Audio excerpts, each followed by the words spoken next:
Jesus spoke of giving Peter the keys of the kingdom in Matthew 16:19. Well, what did he mean? Some assumed that Peter was given the authority to make or unmake laws for the church. It's easy to see how they draw that conclusion, but closer examination makes that view impossible. Now, let me remind you that this is just a glimpse, and I try to keep these videos short. But before the end of the year, I hope to take a closer look at church authority as it is taught by some. Actually, it may be the beginning of next year. The most accurate way to determine the meaning of Jesus is to look at the fulfillment, just as we did with his statement that the church would be built upon a rock. We move forward in time, and Scripture does not present that rock as Peter. I'll leave a link to that video right up here.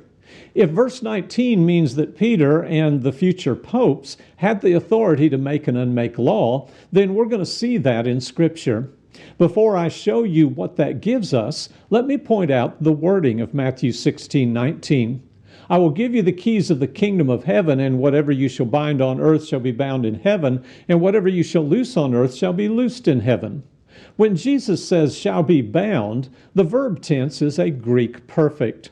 In English, that becomes shall be bound. However, in Greek, it's actually far more precise.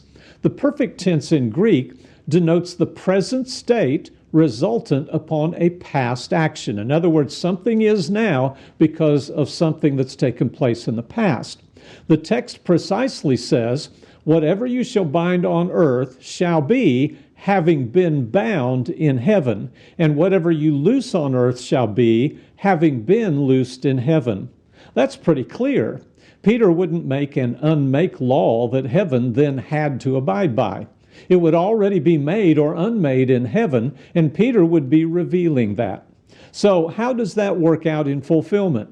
Peter does preach that sermon in Acts 2, but that does not mean he's making law. In fact, he preaches what John the Baptist came preaching in Mark 1 and verse 4. When controversy arose over the Gentiles and circumcision, no human was making the laws. Peter had converted Gentiles in Acts 10. But God had already determined that in heaven and had sent Peter there. In Acts 15, the controversy is not resolved by Peter or any other apostle. Peter pointed out that God had made no distinction between us and them, cleansing their hearts by faith. Paul and Barnabas related how God had worked through them among the Gentiles, and then James pointed out how this was all in God's plan as revealed in a prophecy by Amos. This was not a conference to come up with a plan. This was a meeting to determine what God had already planned. You see, Jesus is the king, and there is no other ruler over the church.